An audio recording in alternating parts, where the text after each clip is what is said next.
Assalamualaikum warahmatullahi wabarakatuh. Selamat siang, salam sejahtera untuk kita semua. Sebelumnya, perkenankanlah saya untuk memperkenalkan diri.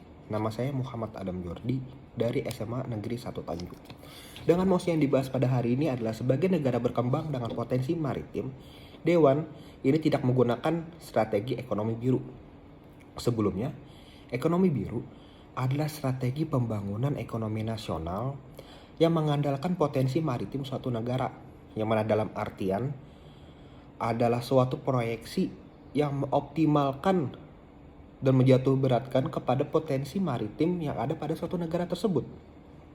Istilah ekonomi biru ini sendiri diperkenalkan oleh Ganter pada tahun 2010 dengan bukunya yang berjudul The Blue Economy, 10 Years, 100 Innovation and 100 Million Jobs. Dan pada mosi pada hari ini saya menyatakan sangat setuju dengan pernyataan dan keputusan yang dibuat oleh Dewan tersebut. Dikarenakan untuk poin pertama, dengan potensi besar yang dijanjikan lebih menguntungkan, apakah potensinya masih sebesar sebelumnya jika dibandingkan dengan permasalahan di maritim sekarang?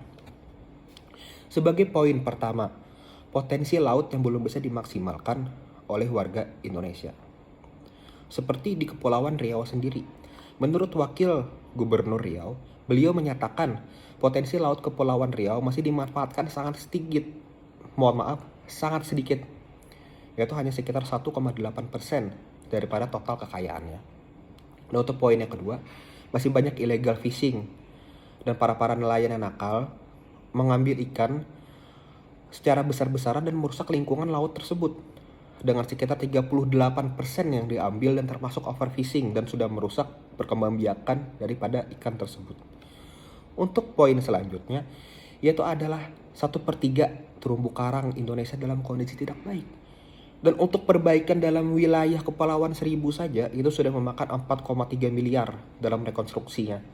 Dan menurut Tulus Wijanarta, Site Koordinator WWF Indonesia Services, beliau menyatakan pada terumbu karang itu termasuk hewan purba agar bisa pulih ribuan tahun.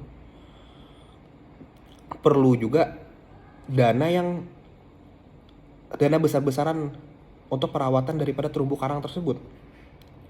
Untuk poin selanjutnya yaitu adalah dengan berbagai potensi besar dan melimpah di maritim Indonesia itu masih tidak tercermin.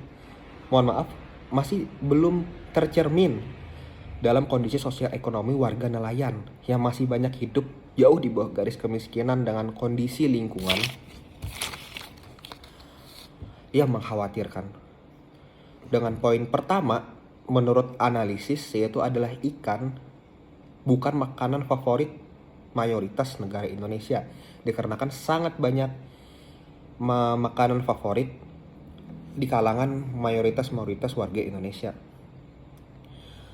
Dan untuk nelayan sendiri sangat sulit bagi mereka untuk mencari aset pekerjaan yang lebih baik, dikarenakan latar belakang mereka yang masih jauh tertinggal untuk mengejar pekerjaan yang lebih baik, untuk mengejar akses pekerjaan yang lebih baik.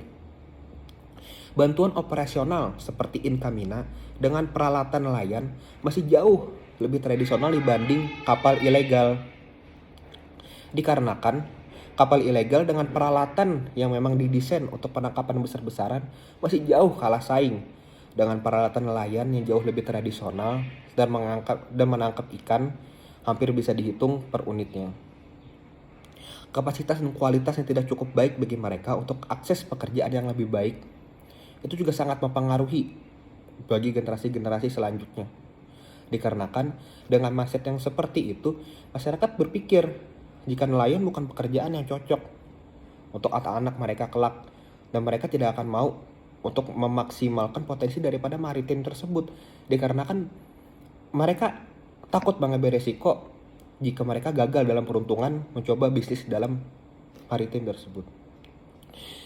Dan itu juga harusnya terpikir oleh para investor yang ikut dalam proyek ekonomi biru, dikarenakan mereka berpikir di saat nelayannya saja masih susah dalam bidang ekonominya, bagaimana proyek ini bisa berhasil? Karena para investor tahu bagaimana masyarakat Indonesia itu masih kurang dan minim untuk memaksimalkan potensi daripada maritimnya sendiri. Seperti contoh di Riau tadi yang hanya memanfaatkan 1,8%. Dan sebagai solusi saya sendiri, ini masih banyak proyek-proyek yang jauh lebih menguntungkan dan lebih menjanjikan daripada proyek ekonomi biru. Seperti contoh satwa liar.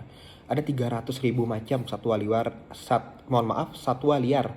Yang mana itu sudah termasuk 17% dari total keseluruhan satwa liar langka yang ada di dunia.